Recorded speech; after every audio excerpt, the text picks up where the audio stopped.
Episode 2 এর শুরুতে আমরা দেখি যে চিয়নের বাবা পেন্টিং করতে গিয়ে অজ্ঞান হয়ে পড়ে যায়। তো ডক্টর চিয়নকে বলে যে তোমার বাবাকে ঠিক করতে যে মেডিসিন লাগবে সেটা প্যালেসে পাওয়া যাবে। এটা শুনে চিয়ন চিন্তায় পড়ে যায় আর পেন্টিং হাউসে স্যাড হয়ে বসে থাকে। তখন ওখানে তার ফ্রেন্ডরা আসে আর তাকে বলে যে কম্পিটিশানে যে জিততে পারবে তাকে পুরস্কার হিসেবে অনেক টাকা দেওয়া হবে আর তার যে কোনো ইচ্ছাকে পূরণ করা হবে। এটা শুনে চিয়ন খুশি হয়ে যায় আর তার মনে একটা আশা জাগে, কিন্তু আগে তার মাস্টার থেকে পেন্টিং কম্পিটিশানে অংশগ্রহণ করতে বারণ করে আর তার সমস্ত আশা ভেঙে দেয়। কিন্তু চিয়ন তার কথা শোনে না আর মনে মনে বলে যে আমি এই কম্পিটিশানে জিতেই ছাড়বো। কিন্তু আগে যে কোনোভাবে মাস্টার এই কথা জেনে যায় যে চিয়ন লুকিয়ে তার নাম ওই লিস্টের মধ্যে লিখে দিয়েছে, তখন সে রেগে চিয়নকে একটা ঘরের মধ্যে আটকে দেয়। অন্যদিকে কম্পিটিশনের প্রস্তুতি চলে আর এদিকে চিয়ন ওই ঘরের মধ্যে বসে কাজ কমপ্লিট করার চেষ্টা করে যেটা মাস্টার থেকে দিয়েছিল। নেক্সট দিনই মাস্টারের একটা লোক চিয়নকে ছাড়ার জন্য আসে। তখন ওখানে আরও একটা লোক আসে যার চোখ গ্রিন কালারের ছিল। সে মাস্টারের লোককে সরিয়ে নিজে ওই রুমে ঢুকে যায় আর চিয়নের কাছেই তার পেন্টিং চায় যেখানে তার নিজের ছবি আঁকা ছিল। তো সেই লোকটা ওই পেন্টিং নিজের চোখের মধ্যে নিয়ে নেয় আর এর ফাঁকেই চিয়ন ওখান থেকে পালিয়ে যায় আর সোজা কম্পিটিশনের জায়গায় পৌঁছায়। কিন্তু ওখানকার গার্ড তাকে ভিতরে ঢুকতে দেয় না, কারণ তার নাম লিস্ট থেকে বাদ দিয়ে দেওয়া হয়েছিল। এই জন্য ওখানকার গার্ডেরা তাকে জোর করে অন্য জায়গায় নিয়ে যায়। তখন ওখানে হারাম চলে আসে আর ওই গার্ডদের থেকে চিয়নকে ছাড়ায় আর তারপরে তাকে নিয়ে ভিতরে যায়। তো চিয়ন হারামকে জিজ্ঞাসা করে যে সেখানে কী করছে। হারাম বলে যে থার্ড প্রিন্স তাকে এখানে ডেকেছে।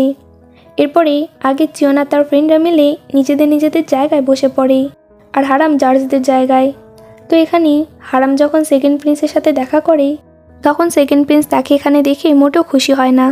এই জন্য সে আর তার সঙ্গীরা মিলে হারামকে নিয়ে মজা করে, যার মধ্যে সেই লোকটাও ছিল যে হারামের প্যান্টসকে মেরে ফেলেছিল।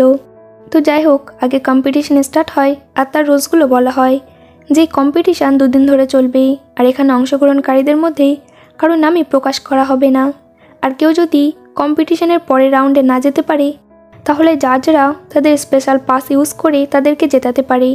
এরপর 2 ঘন্টা কম্পিটিশান হওয়ার পর যখন রেজাল্ট বলা হয় তখন অনেকেই ওই কম্পিটিশানে হেরে যায়, কিন্তু চিয়ন আর তার ফ্রেন্ডদেরকে পাস করিয়ে দেওয়া হয়। তো থার্ড প্রিন্স যখন চিয়নের ড্রয়িংয়ে বাটারফ্লাই দেখে তখন সে বুঝে যায় যে এই সে যে নকল পেন্টিং তৈরি করে। এই জন্য সে চিয়নকে রিজেক্ট করে দেয়, কিন্তু সে জানে না যে এটাই চিয়নের পেন্টিং।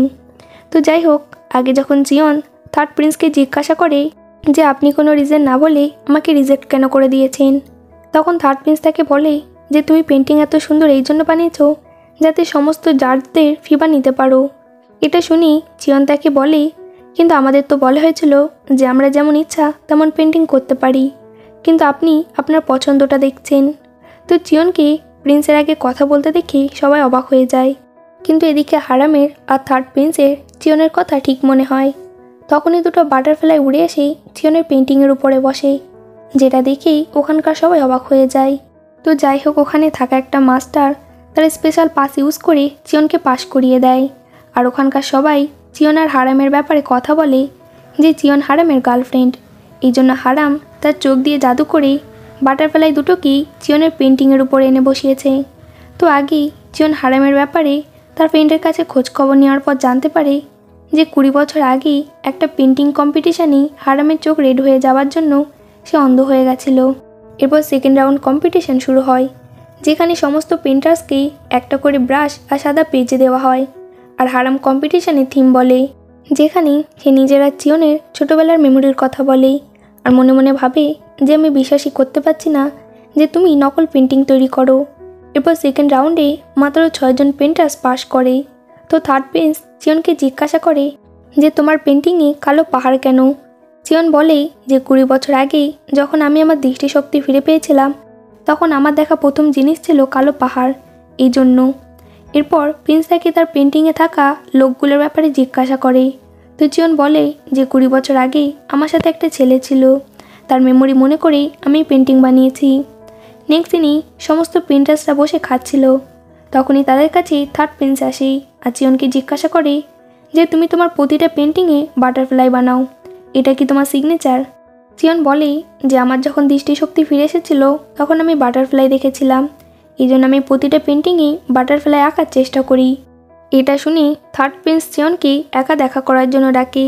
তো চিয়ন যখন তার সাথে একা দেখা করতে যায় তখন সে চিয়নকে বলে যে আমি জানি তুমি সেই যে নকল পেন্টিং তৈরি করো, কিন্তু আমার পুরো বিশ্বাস আছে যে কাল তুমি এমন কোনো পেন্টিং তৈরি করবে যেটা তোমার নিজের, কারণ এটাই কোনো পেন্টারের আসল পরিচয়। নেক্সট সিনে সেকেন্ড প্রিন্স থার্ড প্রিন্সকে বলে যে বাবার অসুস্থতার জন্য ক্রাউন প্রিন্সের অধিকার দিতে চাই, যেটা পাওয়াতে তুমি আমার হেল্প করো। এটা শুনি থার্ড প্রিন্স তার কথায় রেগে যায়, কারণ তার কথা তার মোটেও ভালো লাগে না। এই জন্য দুই ভাইয়ের মধ্যে এটা নিয়ে ঝগড়া হয়ে যায়। আর তাদের এই সমস্ত কথা শুনি রয়্যাল গার্ড কিংয়ের কাছে পায়রার মাধ্যমে একটা লেটার পাঠায়, যেটা হারামের লোক ধরে হারামের কাছে নিয়ে আসে, যেখানে লেখা ছিল যে সেকেন্ড প্রিন্স অধিকার নেওয়ার জন্য থার্ড প্রিন্সকে নিজের দিকে করার চেষ্টা করছে। এরপরে হারামের লোক ওই লেটারটা সেকেন্ড প্রিন্সের কাছে পৌঁছে দেয়, যেটা দেখে সেকেন্ড প্রিন্স রেগে যায়। অন্যদিকে আমরা চিয়নকে স্যাড হয়ে বসে থাকতে দেখি, যেখানে সে ভাবে যে থার্ড প্রিন্স আমার উপরে রেগে আছে আর মাস্টার আমাকে এই কম্পিটিশনে অংশগ্রহণ করতে বারণ করছে। তখন ওখানে হারাম আসে আর চিয়নকে বলে যে তুমি তোমার মনের কথা শোনো। তো চিয়ন বলে যে সব কিছু এত সহজ না, কারণ আমি আমার বাবার মেডিসিন কেনার জন্য আমার মাস্টার আর ফ্রেন্ডদের কাছ থেকে আর হেল্প নিতে পারবো না, কারণ তার এর আগে আমার জন্য অনেক কিছু করেছে। এটা শুনি হারাম চিয়নকে সেই কথা বলে যেটা সে ছোটোবেলায় তাকে বলতো, যে সব কিছুতেই তোমার কোনো দোষ নেই। এরপর আগে হারাম চিয়নকে তার সাথে নিয়ে যায়, আর যাওয়ার সময় চিয়ন ভাবে যে তোমার সাথে দ্বিতীয়বার দেখা হয়ে অনেক খুশি হয়েছি, কারণ আমি তোমাকে অনেক বেশি মিস করতাম, এই জন্য আমি তোমাকে কোনোদিনও ভুলতে পারিনি। আর তারপরে তারা দুজনে একটা জায়গায় বসে কিছুক্ষণ টাইম স্পেন্ড করে। এখানে চিয়ন হারামকে বলে যেটা ওই জায়গা যেখানে আমি আমার ছোটোবেলার ফ্রেন্ডের সাথে আসতাম। এখানে তারা দুজনা তাদের ছোটোবেলার মেমোরির কথা মনে করে আর একে অপরের সাথে গল্প করতে করতেই অনেক কাছে চলে আসি। তো হারাম চিয়নকে কিস করে দেয়, যেমনটা ছোটোবেলায় চিয়ন হারামকে করেছিল। তো কিস করার সময় হারামের শরীরে থাকা বাটারফ্লাই ট্যাটুটা অদৃশ্য হয়ে যায় আর হারামের ভিতরে থাকা ডেমনটা বাইরে আসতে লাগে। তো হারাম জলে পড়ে যায়, যেখানে ডেমন হারামকে তার দিকে ডাকি। তখনই চিয়ন হারামকে জল থেকে বার করে আনি আর হারামের জ্ঞান ফেরার পর সে চিয়নকে বলে যে আমি সেই ছেলে না যাকে তুমি খুঁজছো। এটা শুনি চিয়ন তাকে বলে যে তুমি যদি সেই ছেলে না হও তাহলে আমি তোমাকে বলে দিই যে ওই ছেলেটা আমার কাছে অনেক বেশি স্পেশাল। এরপর তারা দুজনে যখন ওখান থেকে ফিরে আসি তখন হারাম ভাবি যে আমি তোমাকে কোনো বিপদের মধ্যে ফেলতে পারবো না, এই জন্য আমি তোমাকে সবসময় আমার থেকে দূরে রাখার চেষ্টা করব। নেক্সট ডে সকালেই কম্পিটিশনের থার্ড রাউন্ড শুরু হয়, যেখানে সবাইকে একে অপরের অপোজিট পেন্টিং বানানোর কথা বলা হয়, যেখানে চিয়ন বাটারফ্লাই ড্রয়িং করে। তো সবাই তার উপরে রেগে যায়, কিন্তু তার ড্রয়িংয়ের মানে একমাত্র থার্ড প্রিন্স বুঝতে পারে যে ঘোড়া দৌড়ে যাওয়ার পর মাঝে যে বাটারফ্লাইগুলো উঠছিল সেটাই ড্রয়িংয়ে চিয়ন ফুটিয়ে তুলেছে। এই জন্যই কম্পিটিশনের ফার্স্ট চিয়ন হয়। এরপর সমস্ত পেন্টিংয়ের উপরে নিলাম করা হয়, যেখানে চিয়নের পেন্টিং কেউ কিনতে রাজি হয় না। এটা দেখেই থার্ড প্রিন্স চিয়নের পেন্টিংয়ের উপরে রেট বলে, কিন্তু হারাম সবথেকে বেশি দাম দিয়ে চিয়নের পেন্টিংটা কিনে নেয়। তো থার্ড প্রিন্স তাকে কংগ্রাচুলেশন বলে। তো চিয়ন তাকে তার একটা উইশ পূরণ করার কথা বলে আর তার কাছেই তার বাবার জন্য মেডিসিন চায়। তো থার্ড প্রিন্স রাজি হয়ে যায়। তো কম্পিটিশান শেষেই যখন ওখানে চিয়নের বাবা আসে তখন তার হাতেই একটা ব্রাশ ছিল, যেটা সে সেকেন্ড প্রিন্সের দিকে ছুঁড়ে মারে, কারণ সে তাকে ডেমন ভাবছিল, যার জন্য সেকেন্ড প্রিন্সের লোকেরা তাকে ধরে নেয়। তো চিয়ন সেকেন্ড প্রিন্সের সামনে মাথা নিচু করে তার বাবার জন্য ক্ষমা চায়। তো সেকেন্ড প্রিন্স তাকে বলে যে তোমার বাবা যেহেতু মানসিক দিক ঠিক না, এই জন্য তার বদলে তোমাকে সাজা গ্রহণ করতে হবে। এই বলে সেকেন্ড প্রিন্সের লোকেরা যখন চিয়নের দিকে আসে তখন ওখানে হারাম সেকেন্ড প্রিন্সকে রিকোয়েস্ট করে যে সে যেন চিয়নকে ছেড়ে দেয়। এটা শুনি সেকেন্ড প্রিন্স তাকে বলে যে তুমি কি এই মেয়েটার জন্য সব কিছু করতে রাজি আছো? হারাম বলে যে আপনি যেমনটা বলবেন। এটা শুনি সেকেন্ড প্রিন্স চিয়নকে ছেড়ে দেয়। নেক্সট সিনে হারাম কিংয়ের সাথে কম্পিটিশনে জেতা পেন্টিংগুলো দেখার জন্য আসে, যেখানে কিং চিয়নের পেন্টিং দেখে খুশি হয়ে যায় আর বলে যে আমি এই পেন্টিং দেখে একটা নতুন আশা পেয়েছি। তো কিংয়ের লোকেরা কিংকে চিয়নের ব্যাপারে বলে। তো কিং চিয়নকে ডেকে পাঠায় তার সাথে দেখা করার জন্য, কারণ কিং চিয়নকে দিয়ে ওই পেন্টিংটা দ্বিতীয়বার বানানোর কথা ভাবে, যেটা চিয়নের বাবা বানিয়েছিল।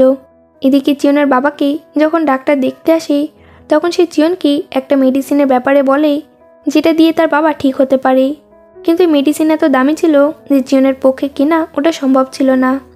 তখন ওখানে কিংয়ের লোকেরা আসে চিয়নকে ডাকার জন্য, কিন্তু চিয়ন তার বাবাকে ছেড়ে যেতে রাজি হয় না।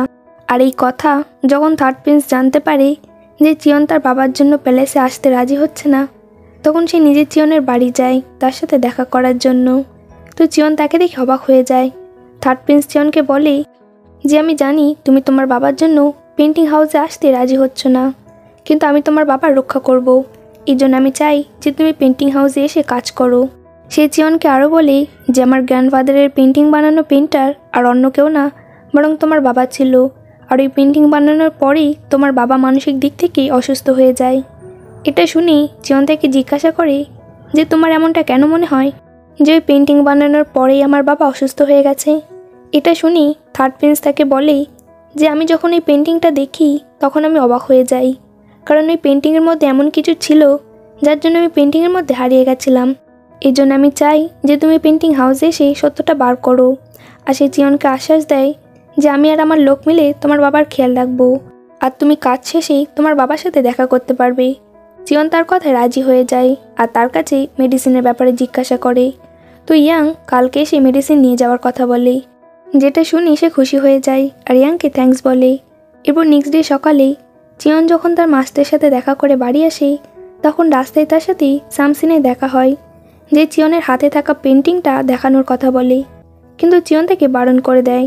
তো সামসিন তাকে ফ্রিজ করে তার হাত থেকে পেন্টিংটা নিয়ে তার মধ্যে কিছু একটা করে আর তারপরে চিয়নের হাতে দিয়ে ওখান থেকে অদৃশ্য হয়ে যায়। এরপর চিয়ন যখন ওখান থেকে সোজা হারামের কাছে আসে তখন সে হারামকে বলে যে আমি তোমাকে থ্যাঙ্কস বলতে চাইছিলাম, কারণ তুমি আমার আর আমার বাবার জীবন বাঁচিয়েছো আর আমার জন্য প্রিন্সের কথা শুনেছ। এটা শুনেই হারাম তাকে বলে যে তোমার এসব কিছু করার কোনো দরকার নেই, কারণ আমরা ওখানে আমাদের কাজের জন্য গেছিলাম, যেটা আমরা করেছি। তুমি কম্পিটিশান জিততে চাইছিলে আর আমি একটা ভালো পেন্টিং খুঁজছিলাম, যেটা আমি পেয়ে গেছি। তো এখানে চিয়ন হারামকে বলে যে আমি যে ছেলেটাকে খুঁজছি সে বড় হয়ে হয়তো তোমার মতো হয়েছে, কিন্তু সে যদি আমাকে চিনতে না পারে বা আমাকে চিনতে না চায় তাহলে সে হয়তো মারা গেছে, না হলে এমনভাবে থাকে যেন তাকে কেউ চিনতে না পারে। এই জন্য আমি ডিসাইড করেছি যে আমি এবার থেকে এমনভাবে থাকবো যেন আমি ওকে চিনি না। কিন্তু তুমি একটা কথা মনে রেখো যে এমন কেউ ছিল যে তোমাকে বিশ্বাস করত, তোমার জন্য অপেক্ষা করত। এই বলে সে ওখান থেকে চলে যায়, কিন্তু তার পেন্টিংটা ওখানেই ভুলে যায়। এদিকে চিয়ন যখন রাস্তা দিয়ে বাড়ি যাচ্ছিল তখন হঠাৎ বৃষ্টি শুরু হয়ে যায়। তো তখনই তার কাছে থার্ড প্রিন্স আসে যে তাকে লাইক করত। সে চিয়নকে বৃষ্টি থেকে বাঁচানোর জন্য তার কোটটা তাকে দেয় আর তারপরে চিয়নকে পিঠে করে তার বাড়ি পর্যন্ত পৌঁছে দিতে যায়। তখনই তাদের সামনে হারাম চলে আসে। তো তাকে দেখেই চিয়ন তার পিঠ থেকে নেমে পড়ে আর হারামের দিকে যেতে লাগে। তো থার্ড প্রিন্স ইয়াং চিয়নের হাত ধরে থামিয়ে দেয় আর তাকে তার সাথে নিয়ে যেতে লাগে। তো চিয়ন তাকে বলে যে হারাম চোখে দেখতে পায় না, এই জন্য সে তাকে বাড়ি যেতে হেল্প করতে চায়। এটা শুনেই থার্ড প্রিন্স স্যাড হয়ে যায়, কিন্তু সে যেহেতু চিয়নকে লাইক করতো এই জন্য সে তাকে তার সাথে যেতে দেয়, কারণ সে তাকে দুঃখী করতে চাইছিল না। এরপর আগেই চিয়ন হারামকে জিজ্ঞাসা করে যে তুমি বৃষ্টির মধ্যে আমাকে কেন খুঁজছিলে। হারাম বলে যে 19 বছর আগে বৃষ্টি করে আমি লোকদের জীবন বাঁচিয়েছিলাম, যার জন্য আমি আমার চোখ হারিয়ে ফেলেছি, কিন্তু আমি তোমাকে হারাতে চাই না।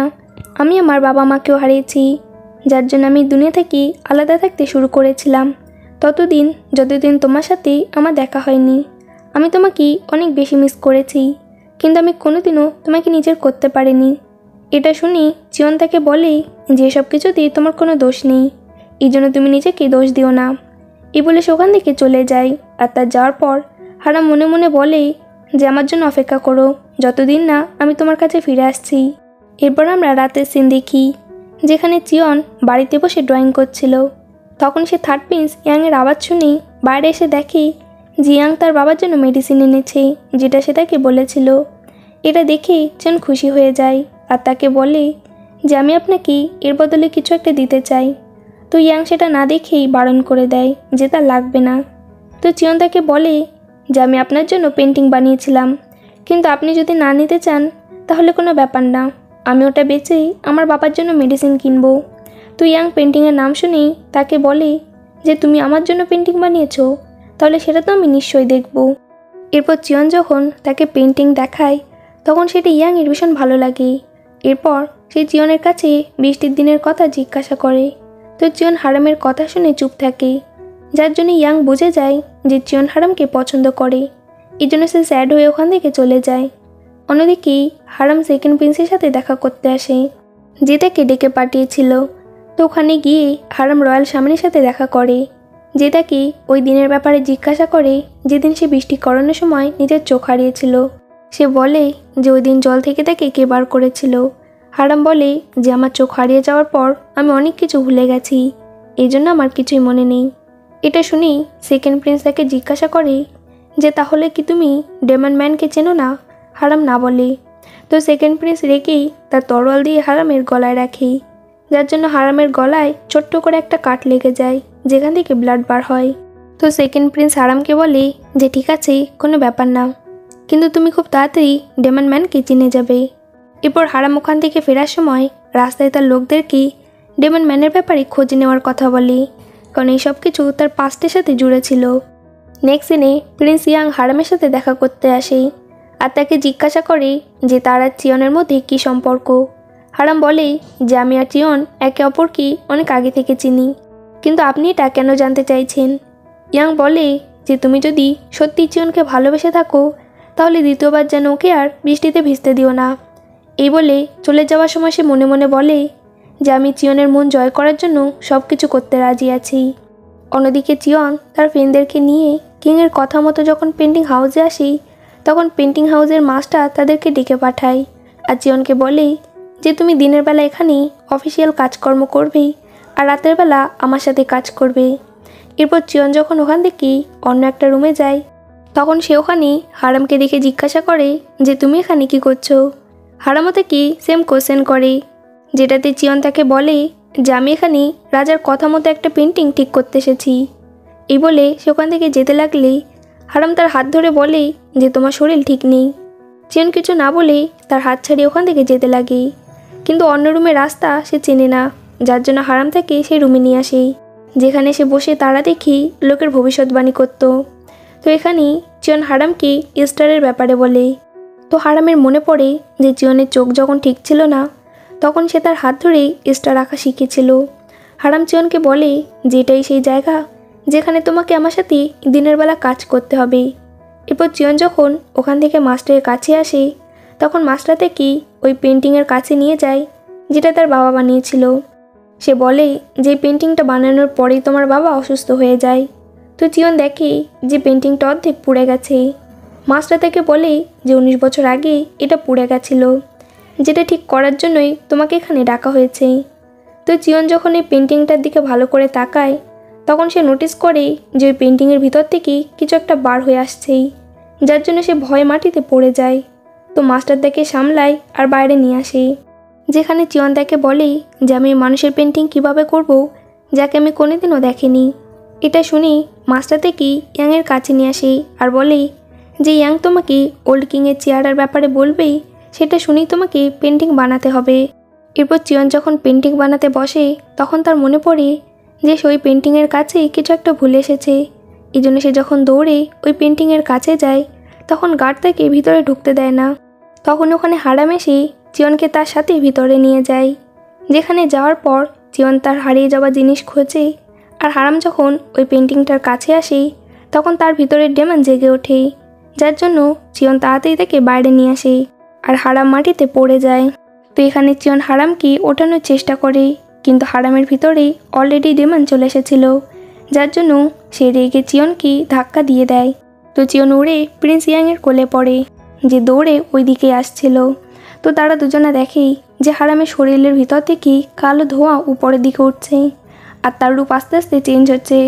তো তাকে এই অবস্থায় দেখে ইয়াং যখন দৌড়ে হারামের কাছে যায় তখন ডেমান ইয়াংকে ধাক্কা দিয়ে দূরে ফেলে দেয়। তো ইয়াং অজ্ঞান হয়ে যায়। এরপর ডেমান আস্তে আস্তে চিয়নের কাছের দিকে আসে, কারণ তার কাছে তার চোখ দুটো ছিল। তো ডেমান চিয়নের কাছে আসার সাথে সাথেই তার গলা চেপে ধরে। চিয়ন থেকে থামানোর অনেক চেষ্টা করে, কিন্তু সে তার সাথে পেরে ওঠে না। তখন ওখানে স্পিরিট রাইন আসে, যে চিয়নকে ফ্রিজ করে দেয়, যাকে সামসিন পাঠিয়েছিল চিয়নের রক্ষা করার জন্য। তো সে ওখানে আসার সাথে সাথেই নিজের টাইগার রূপে চলে আসে, যে টাইগার গডেস ছিল আর ওই প্যালেসে রক্ষাও করতো।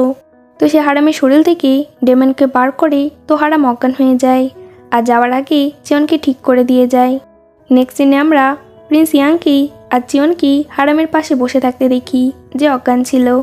তো ইয়াং চিয়নকে বলে যে আমি হারামের ব্যাপার ইনভেস্টিগেশন করব, কারণ তার আচরণ পুরো পাগলের মতো ছিল, সে যে কোনো কাউকেই ক্ষতি করতে পারত। এটা শুনে চিয়ন তাকে বলে যে আপনি হারামের ব্যাপারে ইনভেস্টিগেশন করার আগে প্রথমে ওই পোড়া পেন্টিংয়ের উপর ইনভেস্টিগেশন করুন আর তার ব্যাপারে খোঁজ খবর নিন। এরপর আগে ইয়াং ওখান থেকে চলে যায়, কিন্তু চিয়ন ওখানেই হারামের কাছে বসে থাকে আর তার গলায় চোট দেখে নিজের রুমাল হারামের গলায় বেঁধে দেয়। তখন ওখানে সামসিন আসে, যে হারামের হাতে কিছু একটা রেখে দেয় যাতে ডেমনে থেকে তাকে রক্ষা করা যায়। এরপর নেক্সট ডে সকালে চিয়নের যখন ঘুম ভাঙে তখন সে দেখে যে হারাম আগে থেকেই উঠে আছে। তো সে হারামকে দেখে ভয় পেয়ে যায়, আগের দিনের রাতের কথা মনে করে। কিন্তু সে যখন হারামকে ভালোভাবে দেখে তখন সে বুঝতে পারে যে হারাম এখন নর্মাল আছে। এরপর চিয়ন হারামকে বলে যে কাল রাতে তাকে দেখতে অনেক অদ্ভুত হয়ে গেছিলো, তার চোখ দুটো অনেক বেশি রেড কালারের হয়ে গেছিলো আর তার হাতের নখগুলো অনেক বড় বড় হয়ে গেছিলো। এটা শুনেই হারাম অবাক হয়ে যায় আর সাথে চিন্তায় পড়ে যায়। এরপরে নেক্সট দিনই সে প্রিন্স ইয়াংয়ের সাথে দেখা করতে যায়, যেখানে ইয়াং তাকে জিজ্ঞাসা করে যে কাল রাতে তোমার কি হয়েছিল। হারাম বলে যে আমার কিছুই মনে নেই। এটা শুনে ইয়াং তাকে বলে যে তাহলে তুমি আমার সাথে পুলিশ স্টেশন চলো, যাতে তোমার চেক আপ করে এটা জানা যায়। সাথে সে তাকে এটাও বলে যে কাল রাতে তুমি আমার আর চিয়নের উপর অ্যাটাক করেছিলে। চিয়নের নাম শুনেই হারাম অবাক হয়ে যায়, সাথে অনেক চিন্তাও পড়ে যায়। ইয়াং তাকে বলে যে তুমি চিয়নের থেকে দূরে থাকো, কারণ এটা তোমাদের দুজনের পক্ষেই ভালো হবে। আর এপিসোড 2 এখানে শেষ হয়ে যায়। তো ফ্রেন্ডস, এই ড্রামার আর একটা এপিসোড বাকি আছে, যেটা আমি খুব তাড়াতাড়ি দেওয়ার চেষ্টা করব। আর যারা এপিসোড হিসেবে পছন্দ করো না তাদের জন্য আমি সমস্ত এপিসোড একসাথে করে আপলোড করে দেব, যার জন্য তোমাদেরকে কিছুদিনের জন্য ওয়েট করতে হবে। তো ভিডিও যদি ভালো লাগে তাহলে please like, share and subscribe করে পাশে থেকো। There was a time when you had me falling to the